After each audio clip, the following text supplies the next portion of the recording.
Assalamualaikum warahmatullahi wabarakatuh. Kami dari kelompok 7 mata kuliah manajemen perpustakaan sekolah. Untuk pertemuan kali ini kami akan membahas tentang sisi bisnis manajemen. Yang pertama ada saya Dewi Rahayuningsih dan teman saya Dina Amiratus Syahadah. Yang pertama ada pernyataan kebijakan dan penilaian kebutuhan. Perencanaan dimulai dengan 1. Pernyataan kebijakan untuk menggambarkan layanan perpustakaan. Yang kedua, pengembangan kebijakan media sekolah oleh Helen Adams.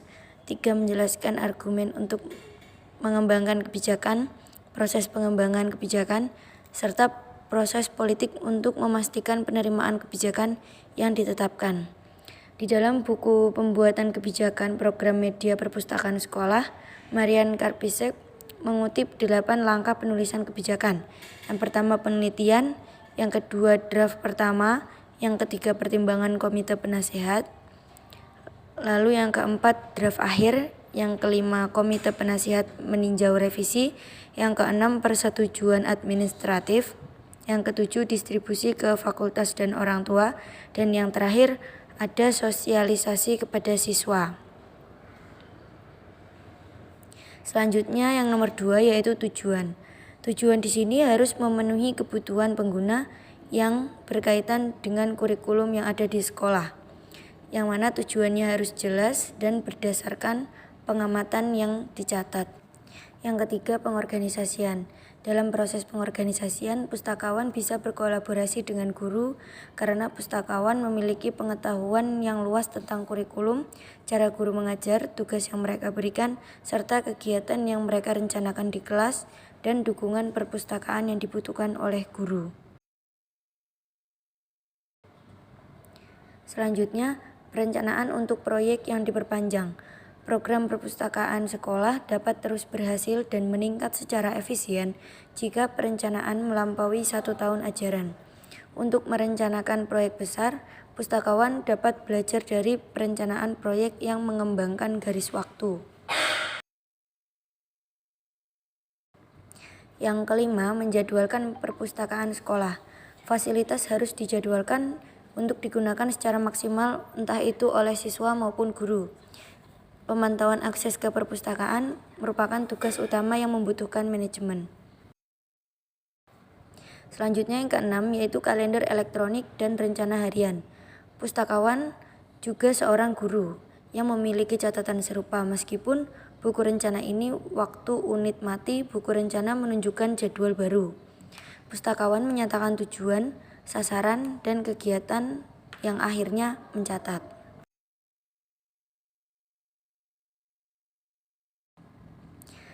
Yang ketujuh, anggaran. Terlepas dari ukuran anggaran atau apakah ada anggaran yang dialokasikan atau tidak, itu adalah tugas dari pustakawan sekolah untuk menyadari bahwa sumber daya keuangan yang diperlukan itu untuk mendukung program perpustakaan yang merupakan bagian integral dari pembelajaran dan pengajaran di sekolah. Yang ke-8, tahun ajaran.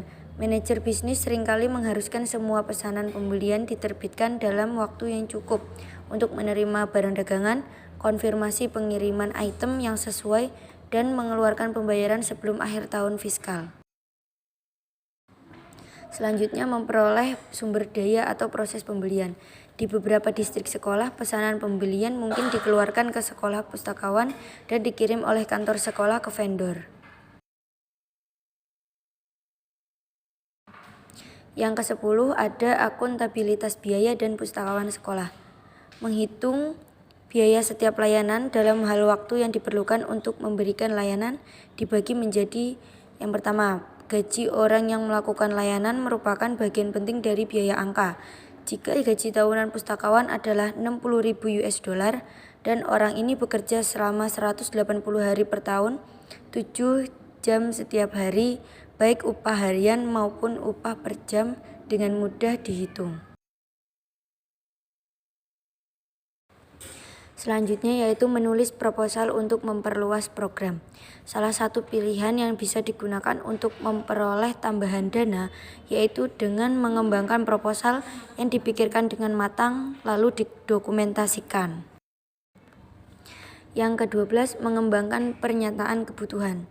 Yang dalam hal ini perbedaannya sumber daya yang tersedia bisa disarankan sebagai alasan untuk perbedaan dalam tingkat pencapaian dan akan memberi kita kesempatan untuk menguji sebuah hasil dengan menambahkan bahan serta peralatan untuk digunakan oleh siswa. Selanjutnya yaitu tujuan adalah pernyataan umum yang luas dan tidak dapat diukur. Karena tujuan adalah pernyataan yang sangat luas, tidak selalu diperlukan untuk sebuah proyek usul. Yang ke-14 yaitu menetapkan rencana aksi. Bagian dari proposal yang menyatakan rencana tindakan atau yang diusulkan ke kegiatan, menjelaskan metode yang akan digunakan untuk memenuhi tujuan dan mengurangi kebutuhan. Yang ke-15 yaitu perencanaan untuk dievaluasi. Setiap kegiatan dievaluasi untuk menentukan derajat kemajuan yang dicapai untuk mencapai tujuan yang telah ditetapkan. Yang 17 yaitu memutuskan penyebaran. Pustakawan harus membagikan hasil proyek dengan profesional lain sehingga kegiatan yang sukses dapat direaplikasi di perpustakaan sekolah lain. Yang selanjutnya yaitu menggambarkan fasilitas dan sumber daya tambahan yang tersedia. Manusia, material, dan elektronik akan membantu lembaga pendanaan menyadari bahwa pustakawan sekolah memiliki kesempatan yang lebih baik untuk melakukan proyek yang sukses. Yang ke-19 yaitu membangun anggaran. Item ini dapat digunakan untuk memverifikasi bahwa informasi yang biasanya diperlukan disertakan dalam anggaran proyek. Dua item anggaran yang dapat menyebabkan masalah tak terduga adalah pinggiran manfaat dan overhead. Yang ke-20 yaitu mempertimbangkan tambahan.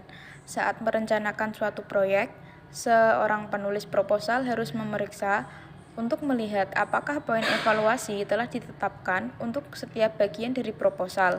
Sepanjang perencanaan proyek dan persiapan proposal, distrik sekolah, administrator harus menunjukkan dukungan mereka.